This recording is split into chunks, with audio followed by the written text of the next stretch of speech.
And we're live. Who's going first? I don't know, just, preamble. It's us again.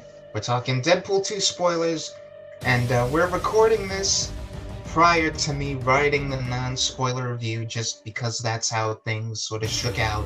Though this will be posted after the spoiler-free review goes up, so that's just setting that up in case anyone's curious about when this was recorded.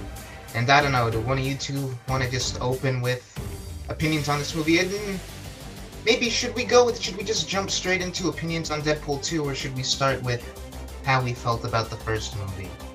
Um, I guess a mix of both. I'll just go for it. I'm always the shortest.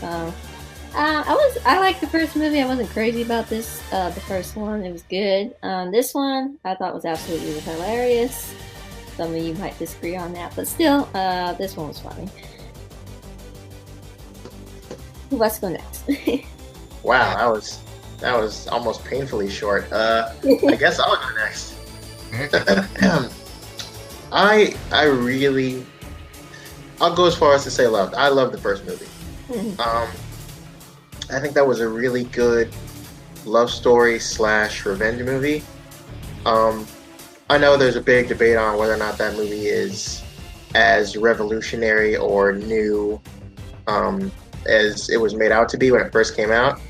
Um, I mean, it was riding a lot on the fact that we'd never seen that in that particular movie, like all the swearing and the vulgar language and the profanity.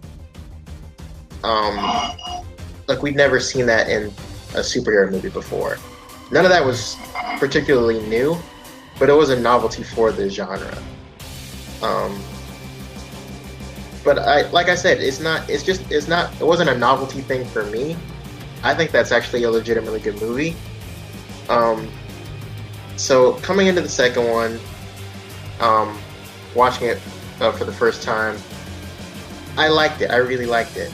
Um, I have a really hard time calling it a good movie, but it's a wildly enjoyable and entertaining movie for me. I think it's just as funny, if not more so than the first one. Um, there are a few jokes here and there that I think don't land, and one joke in particular that I'm surprised they even went with, given how few people would even think to laugh at that or would even care about what that is.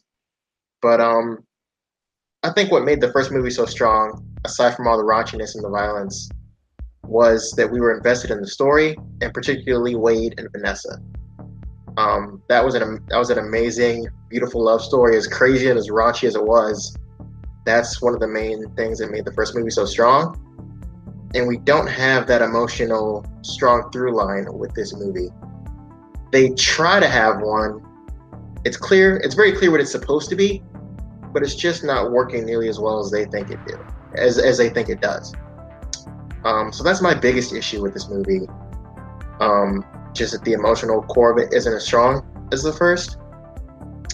But overall, I really liked it, and I would recommend to anyone who wants to just have a good time at the movies to go see it. I think that's where we might differ on like the movies there because like even though I like the love story in the first one, that's not really why I go to a Deadpool movie. So I think that's why I like this one more because it was just all jokes and there was no like emotional core. It was just fun.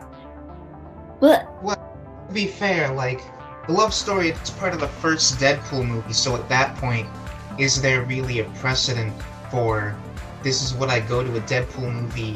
hmm And, like, not getting yet into my thoughts on either of those movies. I have a complicated relationship with the first movie where I don't know if, as Malik states, there really is a big debate over sort of like how that movie holds up and whether it's as like new and novel as it thinks it is.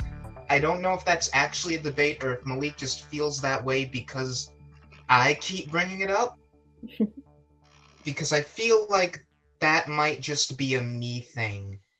And I've watched the movie a couple of times very recently since it keeps popping up on cable.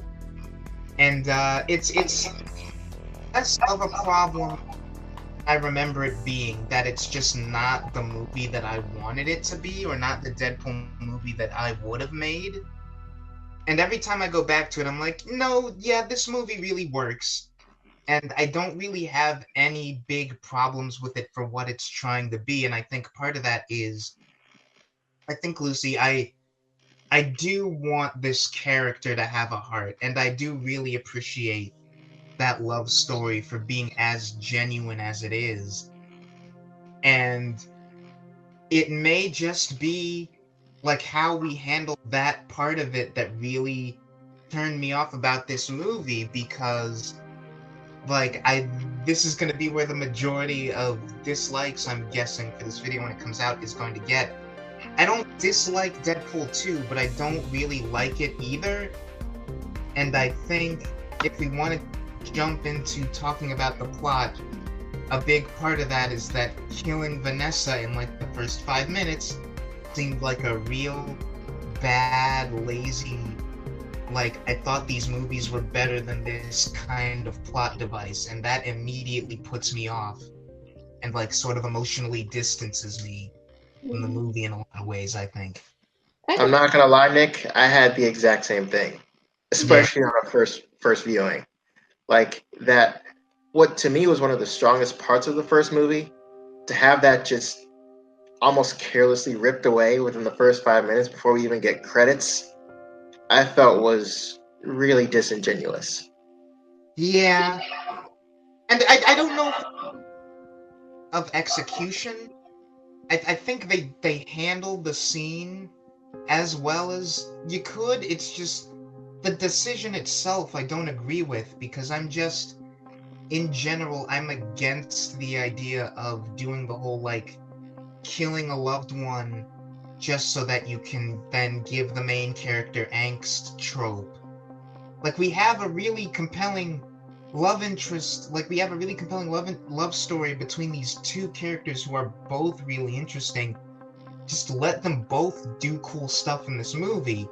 Like Vanessa, maybe if you don't think it'll make sense to give her like action scenes and stuff, I don't know, work a plot where you can keep her in and have her be active and keep that character around, because I really like her. But instead, we just kind of kill her off because it feels to me, whenever stories do that, it always feels like we don't know how to write this character now that they're happy and they have someone. And so just take them away, because we only know how to write this character when they are empty inside and all angsty.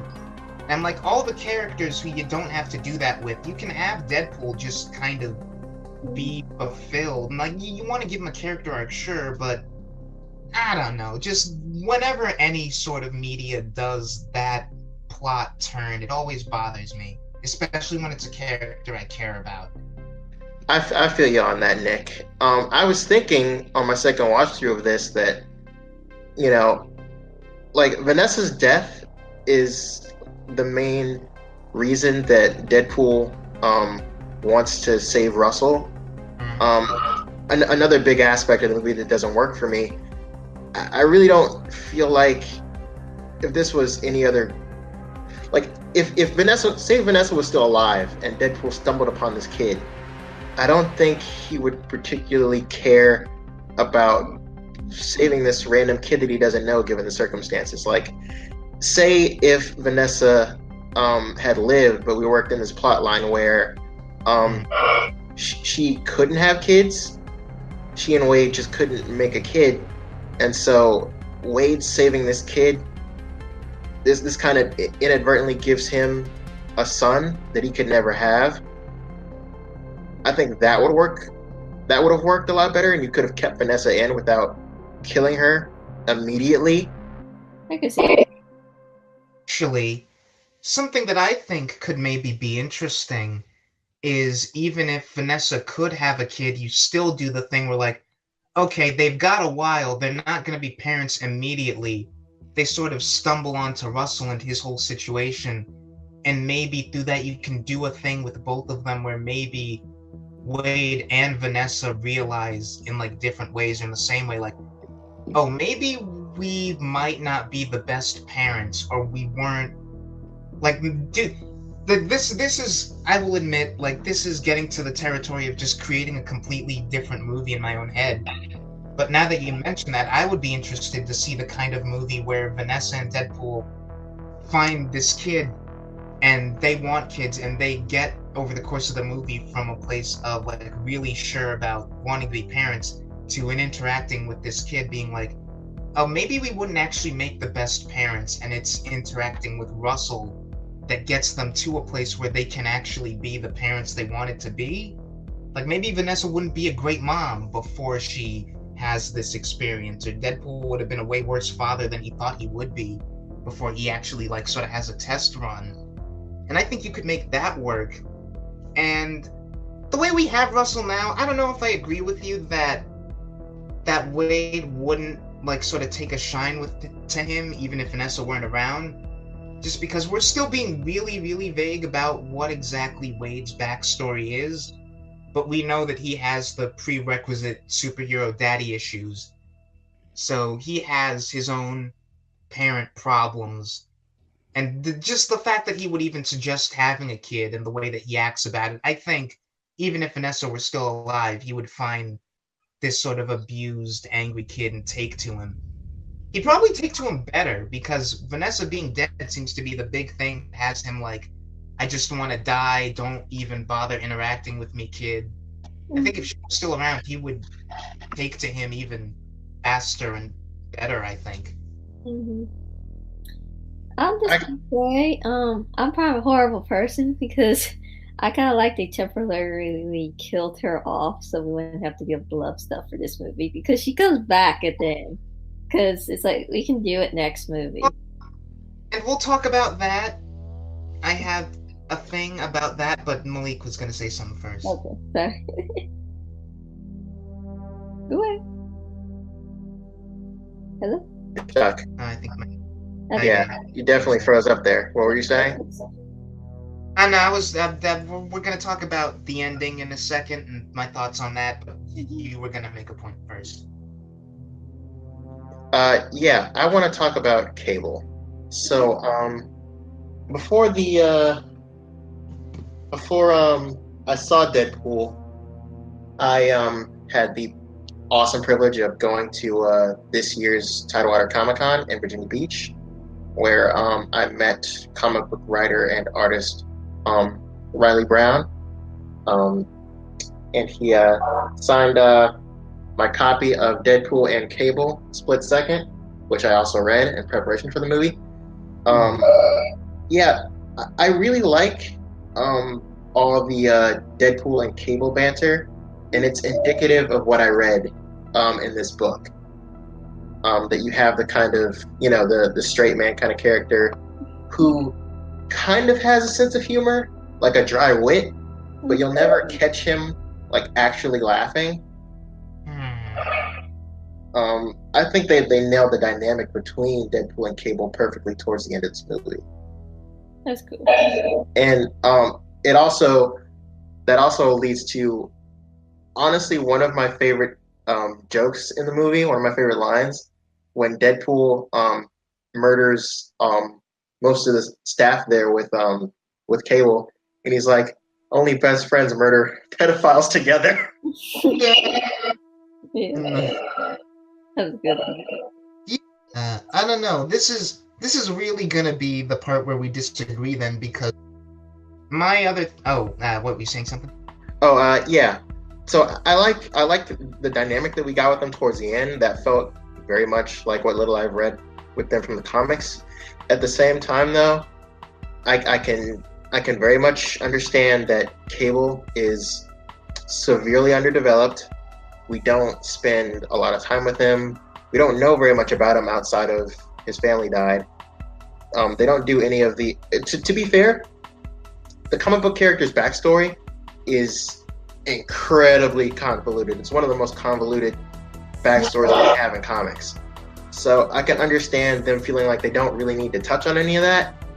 At the same time, though, I do understand that we're in a place where we want interesting developed villains, and Cable really wasn't that. At the same time, though, he's not really a villain so much as someone who serves an antagonistic character for a good chunk of the movie. Yeah, he's sort of like a f***ed-out villain almost. Pretty much. Although, like, this is where we might disagree a bit more, because another thing is, and this is sort of building off Cable, Vanessa's death put me off early on, and that was a weird, really bizarre choice to me. But then, as the movie progresses, I just have a hard time, like, caring about anyone outside of Wade, and to a lesser extent Russell.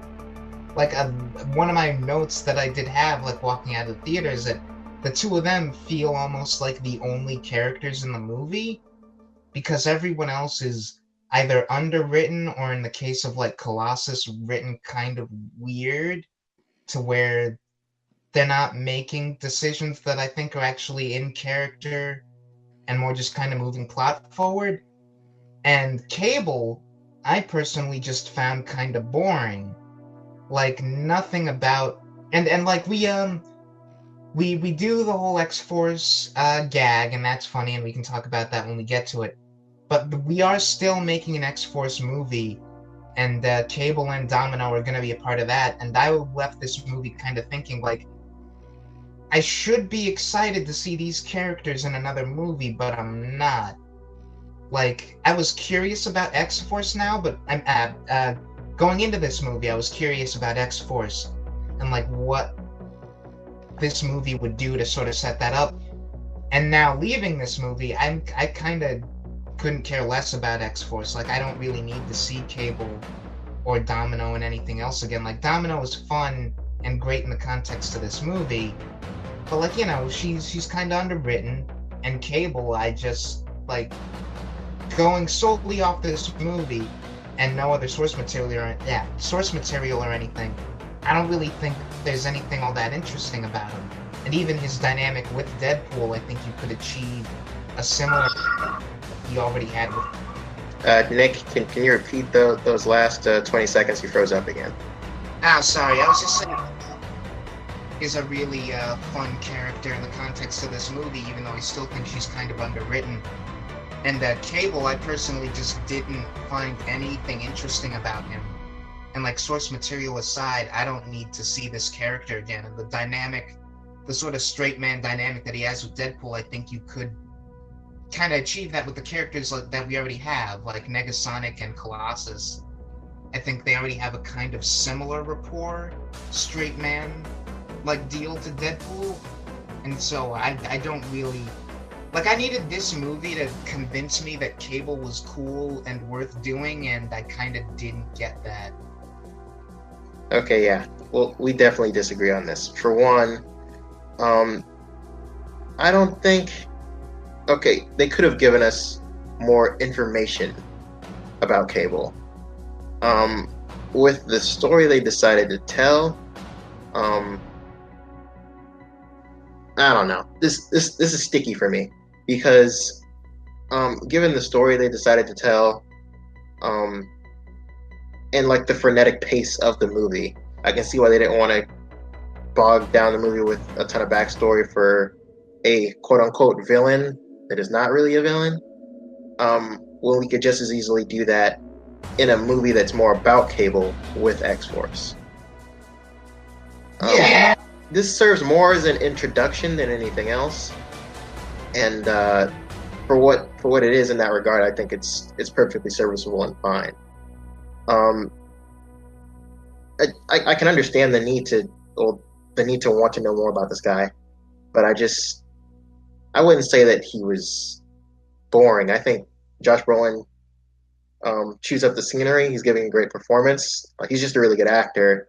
Mm-hmm. I mean, we saw what they did with Thanos, and this is nothing like that. But I really liked him a lot. I loved him in the role. He's just kind of the guy that Deadpool has to fight and then team up with at the end. Yeah. Which is fine. I don't think he necessarily needed to be any more than that for this movie to work.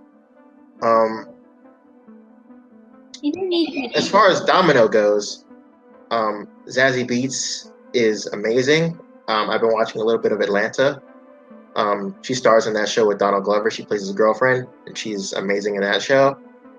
Um, I mean, characterization wise, I don't know what more you really wanted from her. I mean, this isn't. I don't know. This movie is having its cake and eating it too. It both does and doesn't want to be an ensemble movie. Yeah. So in that respect, I can see why you'd be perturbed by the fact that we're not really giving characters like Domino and Cable more development in some regard with this movie. I don't know. That's not an issue for me. I liked her a lot, and I liked her enough in this movie to want to see her in more. Yeah, similar.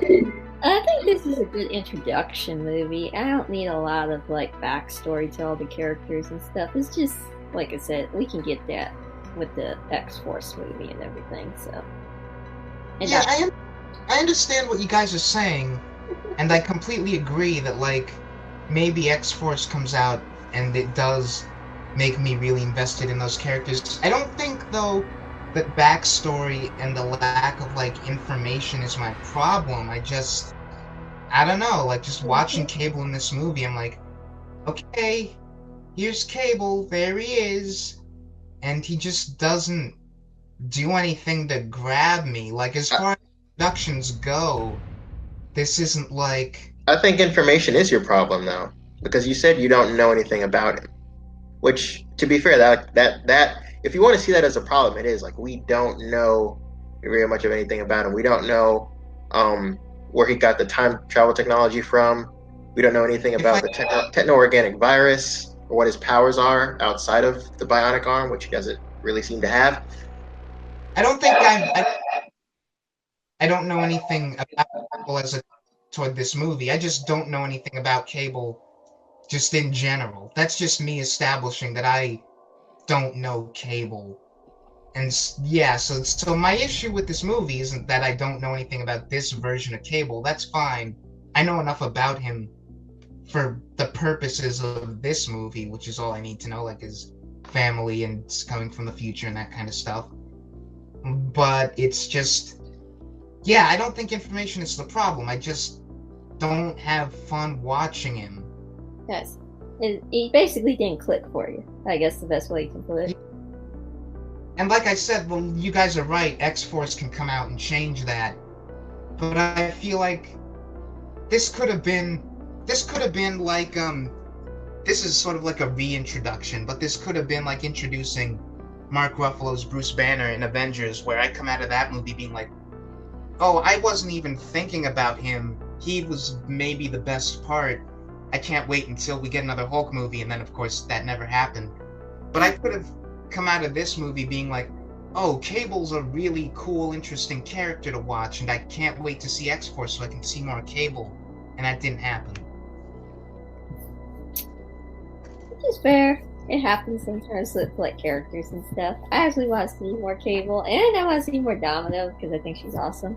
Yeah, after Domino, I definitely want to see more of her, if for no other reason than just like Zazie Beetz' performance is so charismatic. Mm-hmm. But I feel like we handle her a bit weird towards the end. We're like, okay, I can kind of get on board with she's because we do this cool thing with her where she comes in and she, like the rest of X-Force, is just kind of like, you get the impression from all of the X-Force members that they're just kind of like guys who just want to do superhero stuff. Like, they're not normal guys. They just kind of come in like, hey, I have powers. This ad says, hey, let's do a cool superhero mission. Why not? It'll be great. And so, like, she also is a bit of a straight man for Deadpool, but she's, like, quirky in the same way he is, where, like, she just gets into the mission. Like, any other person, you'd be like, I feel like another movie would handle it to where someone like Domino would look at stopping Cable and doing this whole mission as like a chore. It's like, okay, I've got nothing better to do, but like, why am I doing this? And like, no, Domino's like having fun. Mm-hmm. Like she and Wade are both almost on the same level of like, we're saving this kid, but really this is just a cool thing that we're doing, and it's pretty rad. And so that's great. But like when we get into the third act, and like we do this running sort of thing where it's like, what's her cosmic reason for being here? and we get to the mutant like foster home, or I forget what the name of it was, and she's like, "Oh hey, I grew up here," and Deadpool's like, "Oh, that must be your cosmic reason for being here," and we do stuff where like she's sort of getting closure for herself because I guess she also had a bad time there, and I'm like, that is where I'm like, okay, this feels like a weird. We need to focus on this more. We can't just kind of like drop that in. It's like this is also part of this story now, and then we just don't really do anything with it.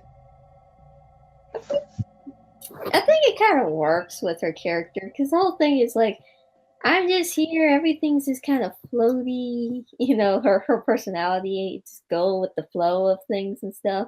And I Yeah. can almost see that the storyline would do something like that. Oh yeah, this is a big part of her childhood. Oh yeah, yeah. I do nothing with it. I don't think. I mean, I can see why you'd want to point that out, Nick, and We'll why just that's an make issue it for you. more of a gag then. Yeah, it's a gag, I would say, at this point with her. It's just, everything's just kind of a floaty. I'm just going through life. Everything's working out for me, and even my backstory stuff. I could see them doing that in the very next movie. Them doing something like that. I feel like I just had a deja vu moment. Did I like go backwards 20 seconds in time? What just happened? Nick, I want to switch. I want to move the conversation in a more specific direction. But before I do that, I want to just mention that I love the opening credits. When I saw this movie for the first time, I remember thinking that the opening credits were the first thing we did for the first movie, and then we just got straight up Deadpool doing stuff, and I was like, oh, okay, this is great, this is funny, but where's the opening credits? Like, you're not going to do opening credits this time? And then we finally got to it, and they were basically spoofing James Bond's openings. It was hysterical. It was so great. And the director tag that they had at the very end, this would be way more funny if you'd finally sat down and watched John Wick. But I'm assuming you probably know about this. I've told you more about that movie than I probably should have for you to get any enjoyment out of it. But spoiler alert for John Wick. John has a dog, and it is mercilessly killed right in front of him. Not about this. What? You keep breaking up there. It's impossible to not know about the dog at this point. Even if you never mentioned it, I would have known about it by now. So yeah, the director tag for the movie says, from one of the guys that helped kill the dog in John Wick. Yeah.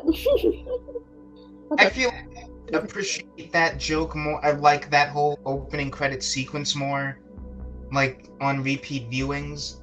So now that I'm used to the whole decision to kill Vanessa, because in the theater, I'm still just sitting there, and when the thing comes up, it's like, did you really kill her? And I'm like, yeah, that's me right now. I'm wondering if at the end of this credit sequence, it's going to turn out that that was a fake out. Like, I'm still kind of in disbelief that you even did that, so I can't fully appreciate this. Well, they do bring her back, so it's almost like the movie knew it was almost a gag. Okay, yeah, can we talk about that now? Because okay, fine. We can go to that. I mean, I'm fine saving it if you had something you wanted to get to first, but don't let me forget about that. Okay. So yeah, what else? I want to talk about the humor, just in general, which I know is kind of just this movie. It's just a lot of jokes and gags. But when you first told me about your experience with this movie, you said that you were just kind of underwhelmed in general. So a lot of the humor wasn't sticking with you this time either. I mean, I don't know how you feel about the overall humor of the first movie even, but I mean, you seem to think that the novelty wore thin pretty quick even with that movie. So I imagine this movie, straight up more or less being more of the same, didn't really make you laugh any more than the first movie did. Well, I will say for the first, the novelty in regards to the first movie has little to do with the humor. I think the humor in the first movie mostly holds up.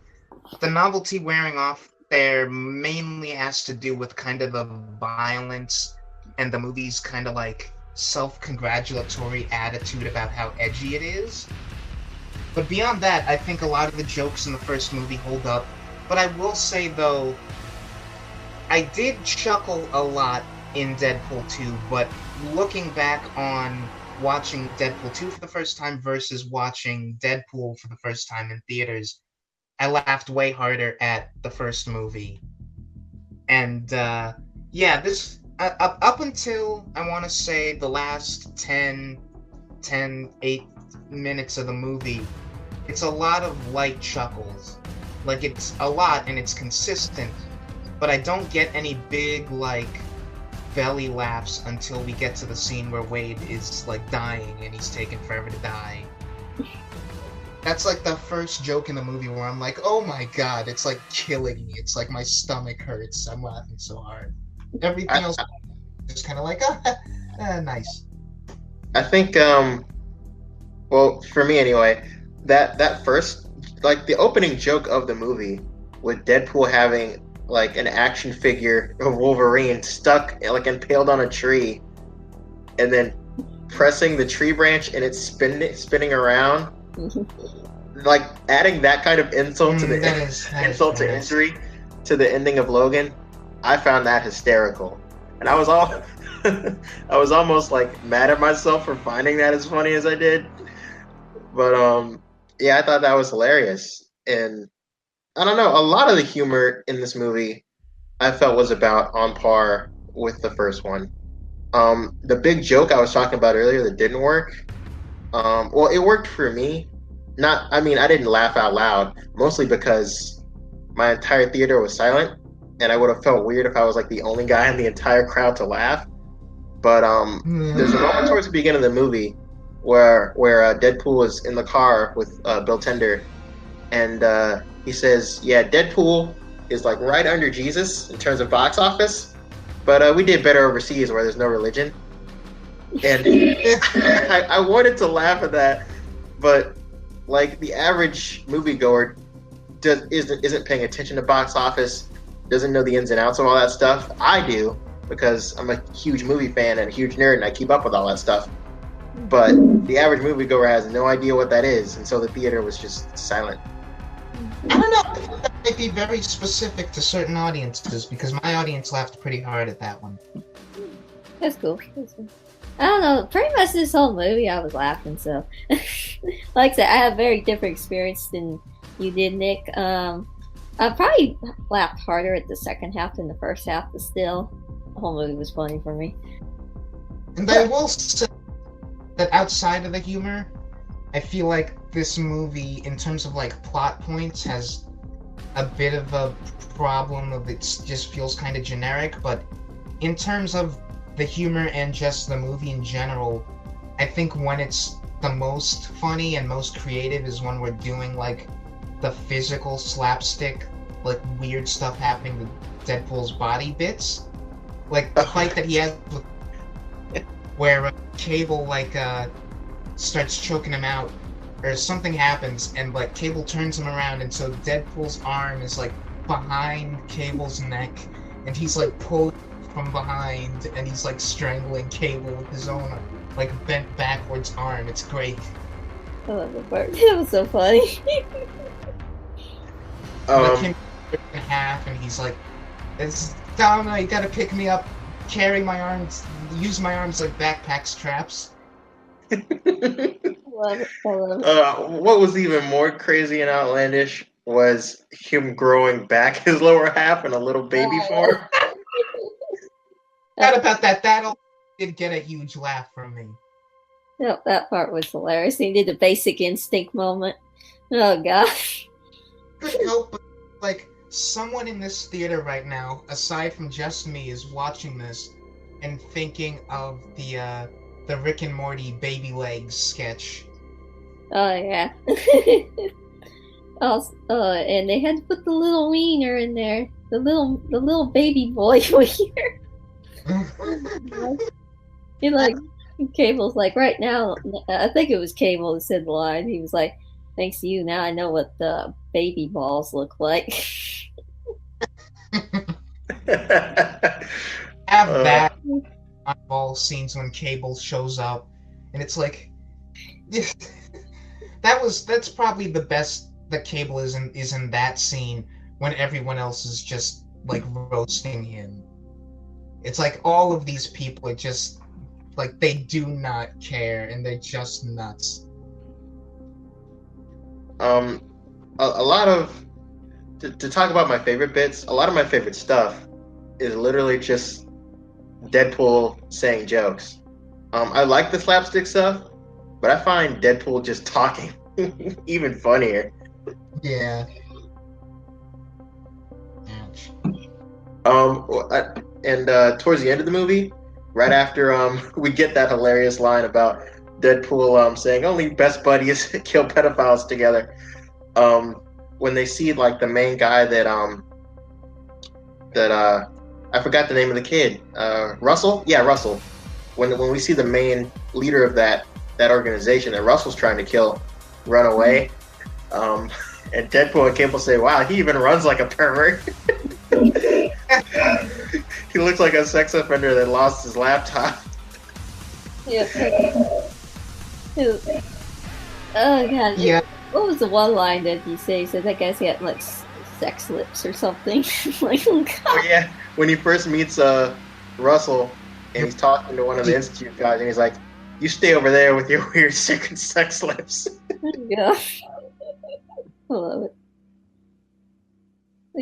Yeah. I for me the humor all worked, but I don't. I think you wanted a different movie, Nick. I think you wanted something a little more serious. This was not something serious. I watched something more serious. I think I watched something that's it because it does want you to care in places, particularly when it's the afterlife scenes of him like seeing Vanessa and him wanting to get there. Like this movie is not a complete farce. It wants you to be invested emotionally on some level, and that I found difficult. Although speaking of that guy, I guess we should talk a little bit about Russell himself. And on the note of like me having watched a different movie from everyone else, a common sort of criticism I see of this movie is people sort of going like they find Russell really unlikable and they don't like empathize or sympathize with Deadpool trying to save his life. They're like, just let him die. Like Corey on Double Toasted, his description in the spoiler-free video they did before I saw the movie made me go into this movie thinking like Russell was gonna be some ultra despicable blood psychopath, and that's not what he is. I feel like I saw a different character than everyone else. No, he's just a troubled kid, is what Yeah, I. he's a super troubled kid who handles most of his problems with violence. Yeah. Yeah, although That doesn't make him a psychopath. No. yeah, and I will say I did miss a scene in this movie because I had to use the bathroom. It was between like I'll just say the altercation that happens between Black Tom and Wade and Russell. I didn't actually see what went down between them. So Both maybe times? No. Just the one where they're sitting at the table. Like I leave to go to the bathroom when they're sitting at the table and Black Tom starts talking to them, and I come back and Wade is beat up and he's got the collar on him and they're in their cell room and he's just like, leave me alone and stuff. So like, did something happen with that interaction where like, Russell did something really unlikable or super Yeah. violent? No. He just kept threatening to beat those guys up. Yeah, and he threatened him with a pen that he got from his ass. Yeah, I remember that. I remember he has that. So you only saw the movie once? Yeah. Okay. Because I was about to say, like, you missed that exact scene both times and had to use the bathroom both times? During that exact It's scene? like on a timer. Like it really doesn't want you to watch that scene. Like it's like, oh no, we gotta go. I've Yeah. never done that. Like, I had, like, the worst experience. Well, not the worst experience, but the only bad experience about watching Infinity War for the first time was having to use the bathroom right after Tony and Peter Peter Parker and Doctor Strange arrive on Titan, I had to use the bathroom for the rest of the movie, and I refused to get up and use it because I'm like, I am not missing 1 millisecond of this movie. Yeah, I could bring go to the bathroom. This is what bottled water are for. That's disgusting. Yes, But it is, but you have to do what you have to do for Infinity Wars because it's like 3 hours long. I feel sorry for the cleanup crew for all those. yeah, that's part of what I felt in the sense of like this movie hitting a lot of beats that other movies have hit. And like, you'll have Deadpool comment on them and stuff, but I was like, oh, this is the scene where they're in the prison and like the big guy on the prison floor is gonna try and like mess with them and they have a scrap or whatever. I know what's gonna happen in this scene. And so that's when I leave. And I guess based on your description, like I didn't like that what I thought was gonna happen in that scene is what happened. So I feel like this movie is maybe a little bit less creative than the first one, just in terms of like the plot points that we hit. Like a lot of things that happen in this movie could have happened in a lot of other movies, I think. And that's the thing, is for me, I didn't need this movie to be some mind-blowingly new, like revolutionary thing that we'd never seen before. I just needed a good, fun, entertaining, coherent film that I was also to some level invested in. And like you, Nick, I really want it to be. I just didn't quite buy the Russell and Deadpool stuff. Yeah, what it is with me, because it's not that I don't buy it. Like, I you know what I think it is? I think it's that we kind of build their relationship on the whole Vanessa thing. And that I think is maybe a mistake. So do I. That's why it doesn't work for me. Yeah, where he ends up in the afterlife place, and he's like, I'm trying to get in, I can't. What do you mean by my heart's not in the right place?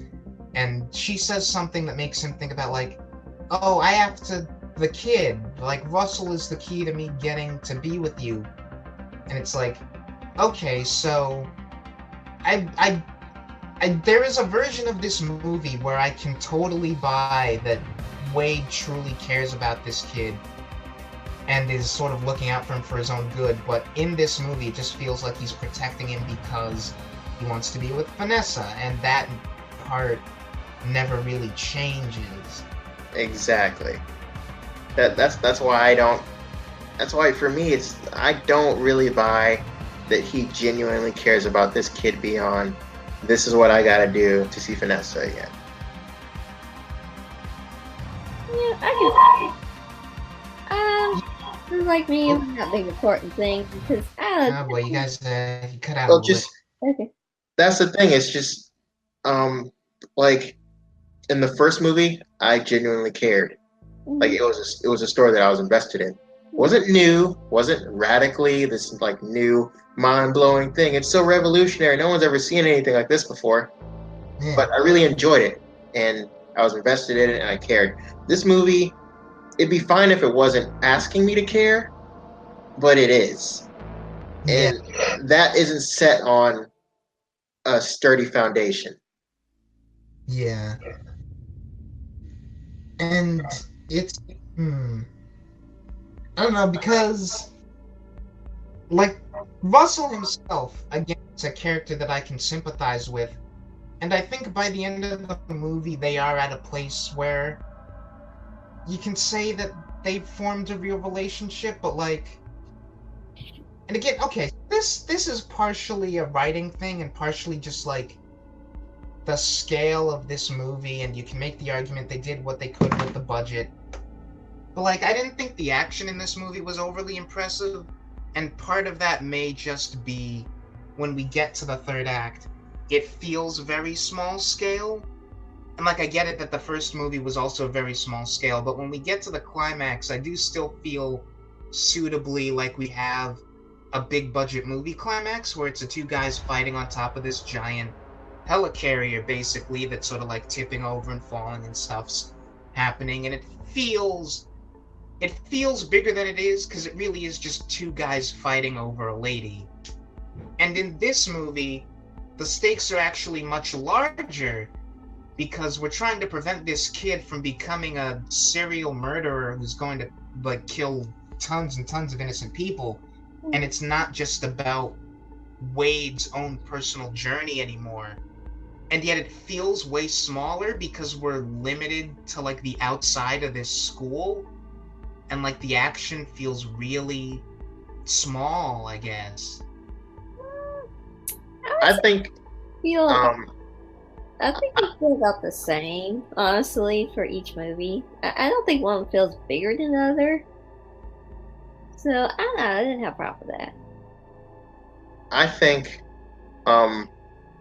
it's weird because I made a pretty big deal out of the fact that we had David Leitch as a director for this movie. I don't know if you know Lucy, but he is one of the co-directors for the first John Wick film, and he's worked mostly as a stunt coordinator previously to that, and so I was really interested to see his touch on the action in this movie, and it really doesn't feel overly John Wick. It feels kind of like more of the same. Like Tim Miller never really left as a director. I guess that's kind of cool that we have a completely different guy, and he's able to carry that kind of thing over and make it feel like it's still the exact same guy directing it. But I don't know. For me, the action, yeah, it's just as engaging and thrilling as the first movie was. For me, I was really enjoying all the action stuff. Yeah, same. It's not.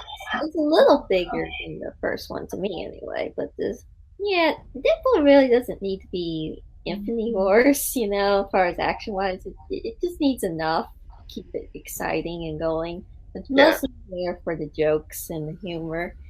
It's what makes the movie. But, yeah, although I'll tell you what, feel like just because again I've watched the first movie really recently, and something that always stands out to me. It's like it's not something that I think about when the movie isn't in front of my face, but when I'm watching it, I always find myself kind of impressed with the 12 bullets action scene, just as an idea.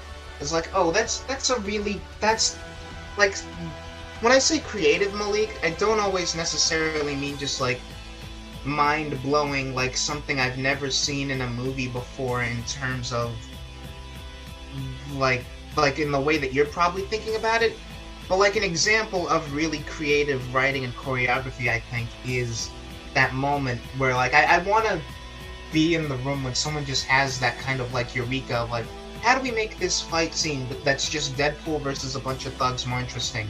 Okay, he's got these two pithy little guns with him and his swords, and that's it.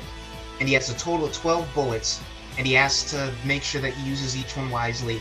And he's Deadpool, and his mind is all over the place. So what happens when he just like shoots a guy who's already dead with 2 bullets? And it's like, what are you doing? It's like he has to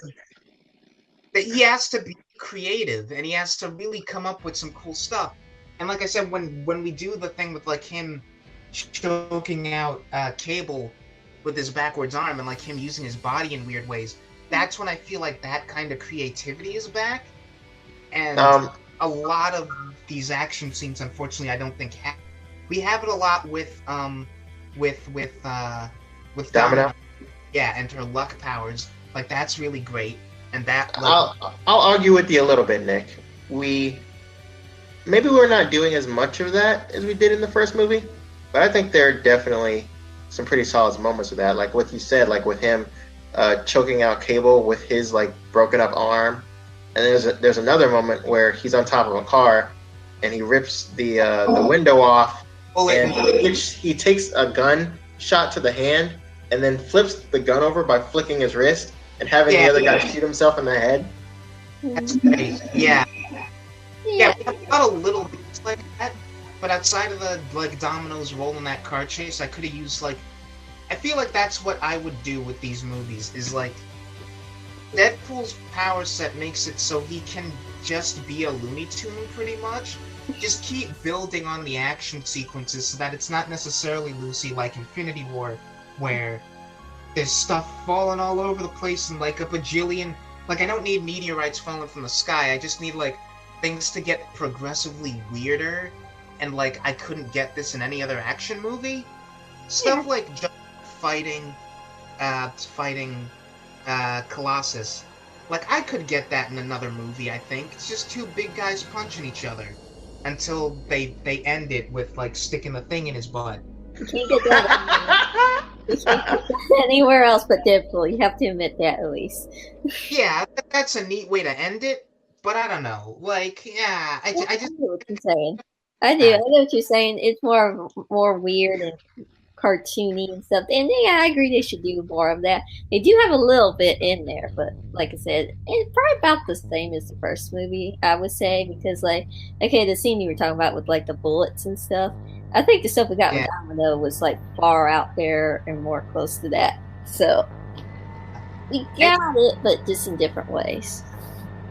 And just because I haven't mentioned them yet and they're part of that scene, I'm just like, I only have one note about Negasonic and Yukio, which is that they're adorable, but they also feed into my problem of the characters being underwritten, in the sense that Yukio is only a running joke and nothing else. And I'm kind of confused as to why she's here. Well, I like that, I mean, again, the movie isn't necessarily... this movie has a completely different agenda, really. So I'm not going to ask it to flesh those two characters out any more than they are or aren't. But I don't know. I like that Negasonic has a girlfriend, and that's like a non-issue, and that's just a thing. And like, we're not making a big deal out of that. But what's up? Was a woman in theater who every time played with the two of them, and like Deadpool would call them, "Oh, you guys are so cute together." Like, this lady in my theater would just be, "Hell yes, they are." And like, they would show them, and she would just be off in the corner like, "That's adorable." They do make a cute couple. We have to admit that. Even Deadpool's like, yeah, they're cute. Yeah, that's another big thing. I love Negasonic in the first movie. Mm-hmm. He's painfully underused. If there's anything I would really, really change about this movie, aside from killing Vanessa off immediately, it would be, give her more screen time. Yeah. Like, just let her interact with Deadpool more. And I can see what you were saying earlier, Nick, about us kind of like writing characters out of character to fit the story that we want to tell. Given the ending of the first movie, it's kind of hard for me to buy that Colossus would not only take Deadpool to the X-Mansion, but have him be a trainee. I don't know if that makes sense on a character level. Given how we end off, like the last interaction those two have, of him trying to convince him not to shoot Francis, and him basically giving Colossus the bird and saying "F you" and shooting Francis anyway. I don't know if I buy that he would even take Deadpool there and try to make him into an X-Man. Yeah. Against his wishes, after Deadpool says to him expressly, "That's a terrible idea," and I think we both know that. Like, this is again going into Lucy of me, like, this movie wanting at least partially to for you to be emotionally invested and to care about it. In the first movie, Deadpool and Colossus's whole thing is kind of like it's just sort of a weird little oddity that's there. And isn't it fun that we have Colossus in this movie to try and be like the paragon, like Luke Cage, Captain America, kind of all good superhero to contrast Deadpool off of? In this movie, they're trying to play it like a real relationship. And it is a source of comedy, yes, but like, when Colossus is like, "I'm sticking my neck out for you," or like, this is the last straw, like, you let me down, Deadpool. I get the feeling I'm supposed to feel bad when that happens. And I kind of don't, just because I'm looking at Colossus like, what did you think was going to happen? And it's like, on that note of giving Negasonic more screen time, I would have given her more screen time, I would have given Colossus more screen time, I would have given Dopinder more screen time. Like, I get want to expand the cast, and that it's funny that we do the X-Force joke, and Domino and Cable are great, but just what this movie is trying to do, it feels like it's trying to simultaneously build on the relationships we set up in Deadpool 1 and make them into actual relationships, and also introduce all these new characters, and we don't have time to do both. So I would say either don't even include Colossus and Negasonic in this movie, or do a thing where it's like, okay, we've got the supporting cast of Deadpool 1, we're gonna keep rolling with them and make them more actual characters now. So this movie can be a little bit about Deadpool and Colossus's relationship, and okay, what are they to each other really? And I like the joke. I like the one joke where we see the X-Men and they just sort of like close the door on Wade, and that almost tells you like, oh, they know who he is. This is something that happens often. Like, Colossus has been trying to reach out to Wade to the extent that the other X-Men are like, what is this guy doing here? It's like, do more of that. Like, give me the movie where Deadpool tries to be an X-Men trainee and Colossus is actually vouching for him, and that's something that I can care about. Here they try to do it, but they can't because they have so many other balls to juggle. Yeah, I think the only reason why the original like supporting cast is in this movie is because they were in the first movie, and I think that's pretty much this extent to me. And I think that's the only reason why they're here. To be honest. Yeah, if I'm going to be honest with you, I would have much rather we keep Colossus, keep Negasonic Teenage Warhead, and even introduce a girlfriend like they did, but axe the X-Force, because we don't like we tricked everyone with the trailers by showing the X-Force with action beats, thinking they were going to be a pretty significant part of this movie. And if what you're going to do in the film is just build them up, only to have all that turn out to be like this really long running gag and joke, by killing them all simultaneously, just ask them from the movie. They don't need to be here. Just introduce Domino. I love Domino. Like, keep her. But, you know, the only real addition that you need to the main cast is Domino and Cable. I will. That's what they kind of. I mean, the whole like when they were setting the team up, they didn't spend much time on it. They basically just set this team up, and then they went on the airplane, and then they had the joke. So I'm okay. Yeah. Because it was pretty quick. It was like bam, bam, bam. And we got Domino, who was the only one of importance and all of that. But it was kind of a fake out, and I kind of liked that. It was like, okay, we got the team, we got it going, and then everybody's dead. I feel like all of that adds up to almost 10 minutes worth of screen time. Yeah. That's something that you could have spent fleshing out other characters. Go ahead, Nick. I like the joke. It was really funny, and I understand why you would spend that much time building up so that the punchline hits harder. And, you know, you see everyone in the trailers and stuff. And this is just the year of misleading trailers, I guess, between this and Infinity War and Black Panther to a lesser extent. Like, we really don't know what we're getting into in any of these movies based on trailers anymore, and I love that. Yeah. But, yeah. Like, I can see the argument someone would make for don't cut that out just because that joke is so funny and no one sees it coming, and it's such a Deadpool thing to do. But at the same time, you're right. Like, you don't have to cut all that screen time out and, like, because I don't think what I'm suggesting in terms of really expanding on the character relationships precludes doing more humor. You can take that, like you said, like, that's like 10 minutes. You can take that and devote that to a lot of jokes. Just, you know, don't... You have other things that you're trying to do in this movie, and you take a good chunk of it for one joke. And it's a really good joke, but you got a lot of balls in the air. You've got the kid. you've got Colossus and Negasonic, you've got Vanessa, you've got, I guess Domino is her own thing, you've got Cable, you've got Weasel and Dopinder who are coming back, and Blind Owl who just kind of leaves the movie unceremoniously, but whatever.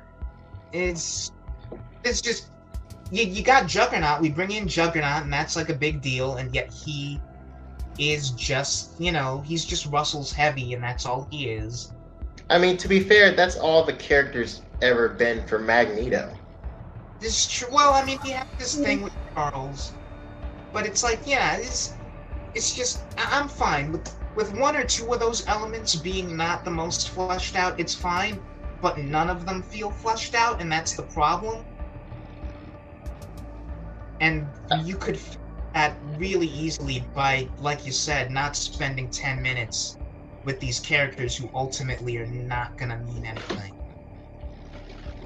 I could see that, but still, the whole sequence, even the jokes while they were like, interviewing them and everything, it was just like a bunch of little jokes, and when they're on the airplane and stuff, or like, we're X-Force and everything, and then you had like the visible guy sitting there and jumps out with them, and it turns out to be Brad Pitt. I mean, there's just so much little stuff that builds up to that I won't replace it because it's just too funny.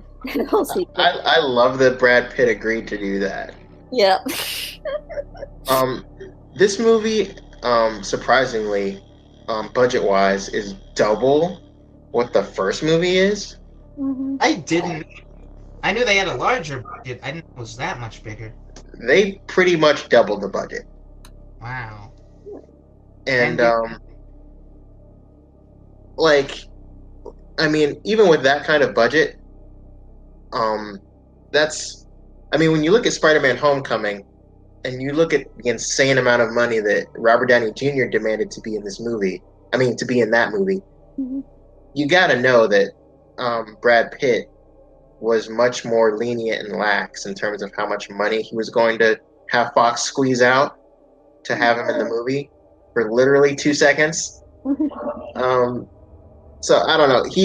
Brad Pitt's a really cool actor. I'm glad that he was down to earth enough to do that, and not ask Fox for an insanely amount of money just to be a cameo in the movie. Mm-hmm. He just wanted to he probably did, which is kind of cool thinking about it.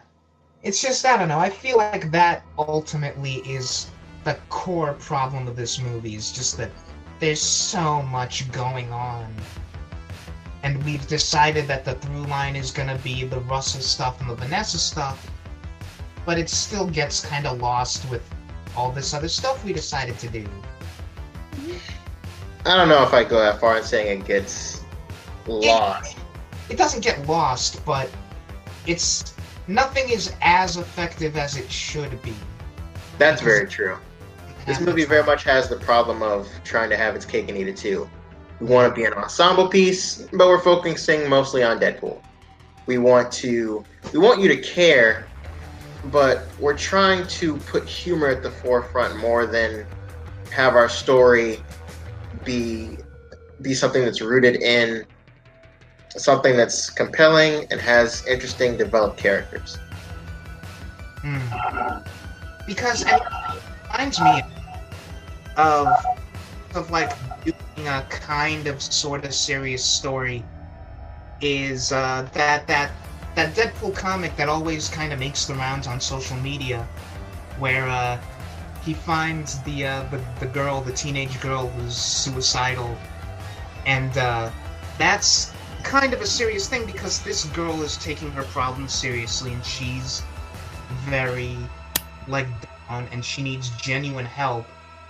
And Deadpool is just kind of reacting to it like Deadpool, like he's just kind of being a douche, and he's taking absolutely zero of this seriously. And she's like, what is your problem? Like, I am actually trying to kill myself. You're not really making things better. And we kind of have our cake and eat it too there, where it's like, it's funny, but we can also take the time out to acknowledge what the fact that it's funny means, where it's like, Deadpool's like, you're right, I'm the worst person who could possibly be here with you. It would be better if, like, Spider-Man or Wolverine could drop by and talk you through your problems, but they're not here and you're stuck with me, and this is how I cope with stuff, and so I'm just gonna take you for a night on the town. And it's simultaneously, like, off-color, but also kind of charming, and you buy that in that short time, the two of them kind of build a rapport, and he does help her out by being his unhelpful Deadpool self. And that doesn't have to be what this movie is, but you can get that vibe with this story with Russell, and I don't feel like we quite get that vibe. No, we really don't. No, Russell, see, here's the sticky situation for me with Russell.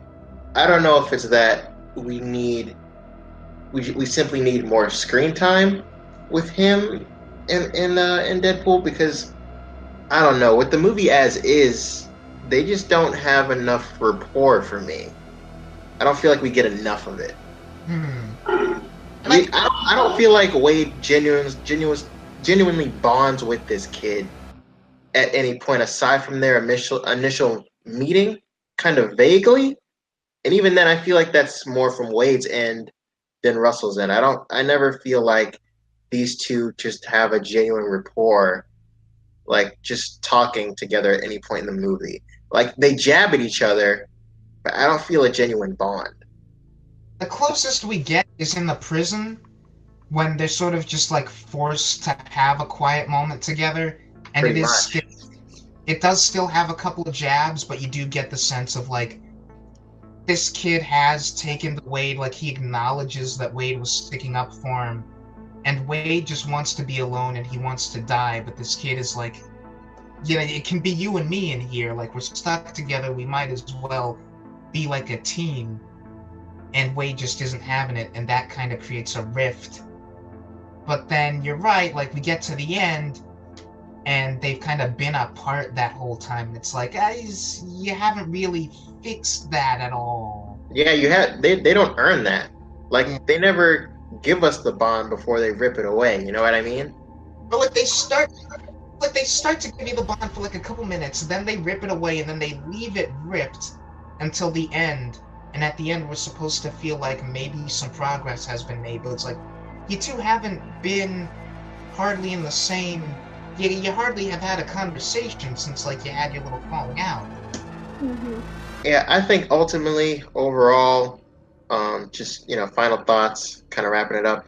I think this is a really fun, really entertaining, moderately good movie.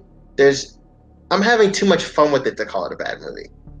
At least for me. For me personally, like I'm laughing at a lot of the jokes. I'm enjoying myself through a lot of the action. Just all the bits that we're asking for me to care, it's just not as strong and not as cohesive as it should be. But overall, I really enjoyed it, and I would see it again. Not in theaters, now that I've seen it twice already, but once it comes out on DVD, I'd see it again. If anyone were to ask me if they should see it, I would totally recommend it wholeheartedly. It's a fun watch. It's trying to be more than that, and it doesn't really succeed, but it's still a fun watch. I agree with you. Basically, mine. Like it's fun. It's for me, like I said, I really don't care about the more heart-to-heart stuff anyway. So, just the movie being more humorous and more funny and that kind of stuff is what I look for a Deadpool movie, and that's what I got. So I had a lot of fun with this one. So yeah, I recommend it. Before I actually do thoughts, because I want to make sure I talk about the post-credit scene and what it means, or like, because the post-credit scene is something that a lot of people come out of this movie sort of praising and being like, it was so great, it was hilarious, and I agree. But again, like the opening bit with the James Bond sequence, I kind of have this moment where I'm not laughing as hard as I should, because I'm just like, really, we did that?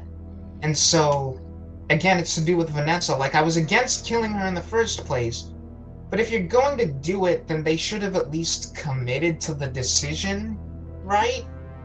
At least in this movie. Like, if you want to do in Deadpool 3, like, Deadpool's mission or whatever is fix Cable's thing so that he can go back in time and save Vanessa, okay, you can do that. But to fix that in this movie as, like, a gag was really not funny, I don't think, and not effective. And that that moment wasn't really funny, but I don't know. That's the ones, like, part of that whole post-credit scene montage that I didn't really feel was a joke so much as we're retconning that because we still like that actress and we want her in the next movie. Yeah. Why? Like, why kill her in the first place then? Because they didn't want that kind of story for this kind of movie, so we're going to get rid of her for this one movie. But that feels lazy to me. Like, if the thought is we just really like this character, this actress, and we want her to stick around, is that not a thought that would occur to you before you finish writing? It's funny. It's like, I'm sorry to cut you off, Nick, but it's funny and kind of hilariously ironic that we have Deadpool at multiple points throughout this movie looks at the camera and says lazy writing because there's a lot of that in this movie. There really is. And way more than what we got in the first movie. Mm-hmm. Yeah, and we keep lampshading it with little things. Like, Cable's thing only has 2 charges in it. Oh, that's lazy writing. Or it only takes 1 number to get the collar off. Lazy writing. And yet, we don't take the opportunity to talk about the actual examples of lazy writing when it happened. And it's even worse because you could do the thing that Captain Logan really wants from a Deadpool movie, which is, like, you have him get angry at the writers for ruining his life. Like, this was the movie to have Deadpool turn to the camera and be like, why would you do this to me? For the sake of your stupid movie, why would you kill my girlfriend? That would have been both hilarious and emotional because, like, and then when he goes back and fixes it, it can be like, okay, Deadpool used his own lazy writing to fix the lazy writing that ruined his life. Yeah. That's actually really clever if they did that. Yeah, that could be your, like, make this movie more heightened and weird, but also more dramatic is Deadpool understands that his life isn't even in his own control and he's just a plaything of omniscient writers. That's, like, real Deadpool comics, like, almost kind of scary, but also really hilarious stuff. And I don't know, just anything to make the killing of Vanessa feel less like just a lazy trope for the sake of angst. And then we fix it in the, like, least satisfactory way possible. I don't know, it was a real bad note to start this movie and end this movie on, and I don't know, just final thoughts. It's okay. It's fun. I'm glad I saw it once. Unlike Deadpool, because for as much as I, like, will lob complaints at aspects of the first movie, whenever it comes on cable, I turn the channel and I watch it. Like, I just feel compelled to watch that movie whenever the opportunity presents itself. I don't know if I'm gonna have that with this one. I think I'm legit fine seeing it the one time. Fair enough. There's a few more things I want to talk about really quick. Me and you, Nick, we talk a lot about score in movies. That's a really big thing for us. With this movie, I feel like we're mostly using music, like just straight up soundtrack, just music. But for, like, the few moments we use score, especially towards the end, this movie did something so hilarious and so unexpected. It was such a smart thing to do, and I would have never thought of it. They have epic music playing, and they have like this kind of orchestra choir singing in the background when Deadpool shows up to fight Juggernaut with everyone else for the final fight. And Juggernaut starts attacking. Lucy, did you catch what the score is? Yeah, when you actually hear it going on, Like everyone kind of discovered it at their own pace, which was kind of funny. But like you hear people whispering about it as the scene's going on, and you're like, you hear holy shit balls in the background? Yeah. You can't stop this mother effer. Holy shit balls! Holy shit balls! Holy shit! Smells like a theme from South Park. I love it. I love it. Like, that's perfect. Like, that's one of those... Oh, wait, what? What are they saying? And you can only get away with that in a Deadpool movie. And, like, they took full advantage of that. I will always remember that score. Yeah. Like, how do you think Tyler Bates felt when they were like, "Hey, Tyler, we want you to make this. We want you to make this part of the score," and he's like, "Why have I not been working on this for my entire life?" Tyler Bates also worked on the score for both John Wick movies. I don't know if you've heard those, Nick, but I would highly recommend listening to those because they're fantastic. I've heard bits and pieces, but I mainly associate him with the Guardians of the Galaxy scores. Listen to his John Wick stuff; it's really good. But yeah, I like that we kept the Juggernaut thing a secret. We didn't spoil that in the trailers. No. Um, That's in the movie. there is a single shot of him that's really difficult to tell in like one of the teasers. but yeah, for the most part, they did a good job of hiding him, Yeah. and that was a genuine surprise. Yeah, Okay, I Luke? feel like I think we covered I think we everything. covered everything, unless you guys had anything else. No. I part of me was thinking, like, with all the interaction that Ryan Reynolds did with Hugh Jackman throughout social media leading up to the movie's release, that he'd somehow gotten Hugh Jackman to crack and actually cameo. But I was glad that we got that bit in the post-credit scene from X-Men Origins, Yeah. where he killed his version of Deadpool in that movie. That's awesome. Put up technically. And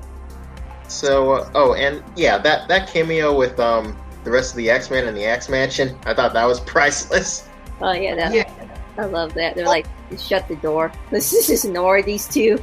We don't need to interact with this right now. Now, let's Yeah, not- I hope if we do a Deadpool 3, which is probably gonna happen, I hope that we do more like Deadpool plus X-Men. Like, what is his relationship with just that entire team? Because just that one scene is so like, I want to know what happened like between movies or like in the past of like just this. There's no way this is the first time Wade has been in the X-Mansion. I want to see what the other times were like. It's confirmed as of right now. We're not getting a Deadpool 3, but we are definitely getting an X-Force movie that Deadpool will appear in, and Drew Goddard will both write it and direct it. Yeah. And like, not to get into speculation because we're not doing that, but I'd be surprised if like the X-Men don't play a role in X-Force. Is like, what are you doing? Like, why are you like trying to capitalize on us? Sort of, yeah. That could be interesting. But yeah, I don't know, just general kind of lukewarm to positive all around, I guess. Pretty much. Not as good as the first, but I still enjoyed myself, and I recommend you go see it. Nice. Alright, no, my thoughts. That was hilarious. Okay. Anything else, guys? This was fun. This was fun talking to you guys. Mm-hmm. Yeah, and I think it helped. It served its intended purpose for me, which is to help clarify some bits of what I'm gonna put in the scripted review. So this won't go up for a little while, but do send the file to me anyway, just so that I can like go over it some more and stuff. Yeah. But yeah, so it'll be a while before anyone hears this conversation, but it should be worth it, I think. It was. All right, everybody. Yeah. See ya. Bye.